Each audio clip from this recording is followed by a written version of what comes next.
की दरवर्षी ह्या जिल्ह्यामध्ये 25,000 नवीन रोजगार उपलब्ध करून द्यायचं काम वंचित बहुजन आघाडी झेडपीच्या मार्फत आणि पंचायत समितीच्या मार्फत तसंच महानगरपालिकेच्या मार्फत आपल्या सर्वांचं करतो.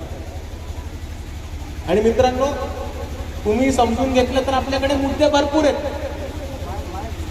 लोकांचे मुद्दे भरपूर आहेत, शेतकऱ्यांचे मुद्दे भरपूर आहेत. रस्त्याचा मुद्दा आहे, नाल्याचा मुद्दा आहे, पाण्याचा मुद्दा आहे, शेतीचा मुद्दा आहे, आरोग्याचा मुद्दा आहे, रोजगाराचा मुद्दा आहे, शिक्षणाचा मुद्दा आहे.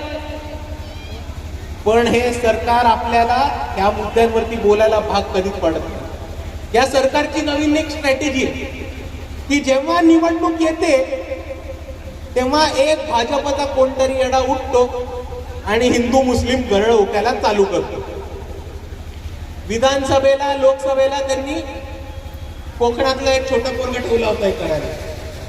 आणि आता अहमदनगरचं एक नवीन आयटम आले जे जिथे सगळीकडे जाऊ हिंदू मुस्लिम विष पेरते. त्यांचं नाव समजून घ्या, त्यांचं नाव आहे संग्रामदादा जगताप. जिथे जिथे जातात तिथे तिथे हिंदू मुस्लिमची भांडणं लावतात. जिथे जिथे जातात तिकडे मुसलमानांचा द्वेष ओकतात. आणि जिल्ह्यामध्ये तालुक्यामध्ये राज्यामध्ये हिंदू वर्सेस मुसलमान